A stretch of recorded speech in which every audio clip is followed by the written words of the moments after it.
اعوذ باللہ من الشیطان الرجیم بسم اللہ الرحمن الرحیم۔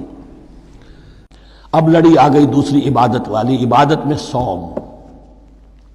جہاں تک نماز کا ذکر ہے تو وہ تو مکی صورتوں میں اس کا بے تحاشا مرتبہ ذکر موجود ہے، لیکن یہاں جو ہے معاملہ صوم، اس سے پہلے مکی دور میں صوم کا کہیں کوئی تذکرہ ہی نہیں، نہ عربوں میں اس کا رواج تھا۔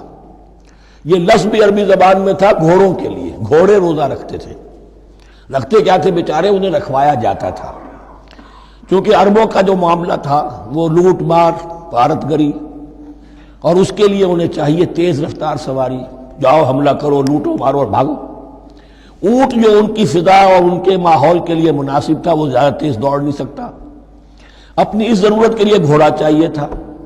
گھوڑے میں عرب کا سخت موسم برداشت کرنے کی عادت نہیں، نازک جانور ہے، وہ پیاسا تو نہیں رہ سکتا 7 دن تک جیسے کہ اونٹ رہ سکتا ہے، بھوکا نہیں رہ سکتا، وہ لو کے تھپیڑے نہیں برداشت کر سکتا، لہذا عرب اس کو رکھواتے تھے روزہ۔ کھانا پینا بند کیا اور اس کے جو ہے منہ کر کے کھڑے ہو گئے جب گرم تیز ہوا چل رہی ہے، خود تو اپنے آپ کو لپیٹ لیا اپنے گھتنے میں، گھترا کہلاتا ہے وہ جو بھی کپڑا اوپر ہوتا ہے، اور وہ اس گھوڑے کو جو ہے وہ ساری آگ اس پر برس رہی ہے تاکہ اس میں عادت پیدا ہو جائے جھیلنے کی، برداشت کرنے کی۔ تو جنگ کے موقع پر کہیں یہ دغا نہ دے جائے، اگر یہ ہمت ہار گیا تو اس کا تو کیا کیا جائے گا، تو اصل میں سوار ہے جو مارا گیا۔ یہ روزہ ان کے ہاتھ تھا، لیکن جب حضور آئے مدینے میں تو یہاں یہود میں روزے کا رواج تھا۔ وہ ایک تو عاشورہ کا روزہ رکھتے تھے، اس لیے کہ وہ تاریخ تھی جس میں کہ نجات ملی تھی بنی اسرائیل کو فرعونیوں سے۔ پہلے یہ کہ ہر مہینے میں 3 روزے، اب اگر 30 کے 30 روزے ایک ہی مہینے میں فرض کر دیے گئے ہوتے اور وہ ہوتے جون جولائی کے تو جان نکل جاتی۔ بہترین تدبیر یہ کی گئی ہر مہینے میں، اور یہ موسم سارے آ رہے ہیں اس میں۔ پھر کچھ عرصے کے بعد یہ رمضان کا روزہ فرض کیا گیا۔ پہلا جو روزہ تھا 3 دن کا، اس میں یہ بھی تھی اجازت کہ جو اگر مسافر نہیں ہے، بیمار بھی نہیں ہے، طاقت رکھتا ہے روزہ رکھنے کی، پھر بھی روزہ نہ رکھے تو اس کا فدیہ یہ ہے کہ 1 مسکین کو کھانا کھلائے۔ علی الاطلاق تھا یہ۔ جب رمضان کے روزے کی فرضیت ہو گئی تو اب یہ فدیہ نہیں ہے، البتہ حضور نے اس کو باقی رکھا ایسے شخص کے لیے جو بہت بوڑھا ہے، یا کوئی خاتون بہت بوڑھی ہے برداشت نہیں کر سکتی، یا کوئی بیمار ہے، کسی سخت ایسی بیماری میں ہے کہ روزہ اس کے لیے جان کے لیے ہلاکت کا اندیشہ ہو سکتا ہے، اس کے لیے فدیہ برقرار رکھا۔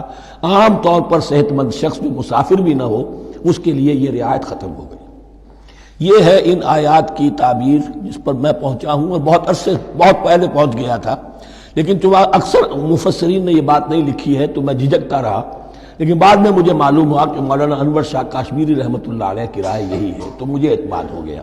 اور پھر مجھے اس کا ذکر جو ہے یہ تفسیر کبیر میں امام راضی کے ہاں بھی مل گیا کہ متقدمین کے ہاں یہ رائے موجود تھی کہ پہلی 2 آیتیں جو ہیں اس روزے سے متعلق، یہ رمضان کے روزے سے متعلق نہیں ہیں، بلکہ وہ 3 ہر مہینے کی 13، 14 اور 15 ایام 20 کے روزے حضور نے بعد بھی رکھے ہیں نفلاً، لیکن شروع میں یہ 3 روزے رکھنے کا حکم دیا گیا تھا۔ پہلی 2 آیتیں اس 6 آیتوں پر مشتمل ہے رکوع، اور یہ ایک عجیب مقام ہے۔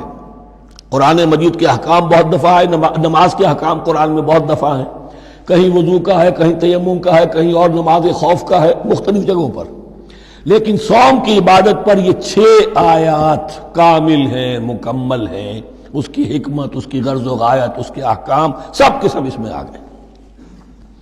اب پہلی 2 آیتیں کون سی ہیں؟ یا ایھا الذین آمنوا کتب علیکم الصیام کما کتب علی الذین من قبلکم لعلکم تتقون، اے ایمان والو تم پر بھی فرض کیا گیا روزہ رکھنا جیسے کہ فرض کیا گیا تھا تم سے پہلوں پر، تاکہ تمہارے اندر تقوی پیدا ہو جائے۔ وہ جنگ کے لیے کرواتے تھے گھوڑوں کو تیار، تمہیں تقوی کے لیے اپنے آپ کو تیار کرنا ہے، بھوک کو قابو میں رکھ سکو، شہوت کو قابو میں رکھ سکو، پیاس کو برداشت کر سکو۔ اللہ کی راہ میں جنگ کے لیے تمہیں نکلنا ہوگا، اس میں بھوک بھی آئے گی، پیاس بھی آئے گی، اپنے آپ کو تیار کرو جہاد کے لیے۔ اور یہ بات واضح ہو جائے گی، اگلے رکوع سے قتال کی بحث شروع ہو جائے گی۔ روزے کی یہ گفتگو ہو رہی ہے تمہیداً قتال کے لیے، جیسے گھوڑوں کو تیار کیا جاتا تھا، صوم رکھوایا جاتا تھا قتال کے لیے۔ ایام معدودات، گنتی کے چند دن ہیں، یہ گویا کہ ثبوت ہے اس کا کہ یہ 2-3 دن سے زیادہ، معدود جو ہے وہ عربی زبان میں 9 سے زیادہ نہیں ہو سکتا. معدودہ جب آئے گا، ایام معدودات، یہ جمع جو ہے جمع قلت کہلاتی ہے. معدودات، معدودہ بڑی سے بڑی رقم ہو سکتی ہے، لیکن معدودات جمع قلت ہے. گنتی کے چند روز ہیں. فمن کان منکم مریضا، ان میں بھی یہ رعایت ہے کہ جو تم میں سے بیمار ہو، او علی سفر، یا سفر پر ہو، فعدۃ من ایام اخر، تو وہ تعداد پوری کر لے دوسرے دنوں میں. وعلی الذین یطیقونہ، اور جو اس کی طاقت رکھتے ہوں، فدیۃ طعام مسکین، وہ فدیہ دے، ایک مسکین کا کھانا کھلانا. ان آیات کی تفسیر میں جیسا کہ میں نے عرض کیا مفسرین کے بہت سے اقوال ہیں، اب میں اس کی بحث میں نہیں جا سکتا. جو میں نے اپنے مطالعے کے بعد رائے قائم کی ہے، میں صرف وہی بیان کر رہا ہوں کہ اس وقت، اور یہ امام راضی کے الفاظ ہیں، کہ یہ فرضیت علی التعیین نہیں تھی بلکہ علی التخییر تھی. فرض تو ہے روزہ، لیکن اس کا بدل بھی دیا جا رہا ہے. اگر تم نہیں رکھنا چاہتے تو تم ایک مسکین کو کھانا کھلا دو. تو گویا کہ تدریجاً انہیں لانا تھا، چونکہ اس بات کے وہ پہلے سے عادی نہیں تھے. فمن تطوع خیرا فهو خیر اللہ، اور جو اپنی جی سے، اپنی مرضی سے خیر کرنا چاہے تو اس کے لیے خیر ہے. روزہ بھی رکھے اور مسکین کو کھانا بھی کھلائے، دونوں کام کرے، تو اس میں کوئی رکاوٹ تو نہیں، اس کے لیے بہتر ہوگا.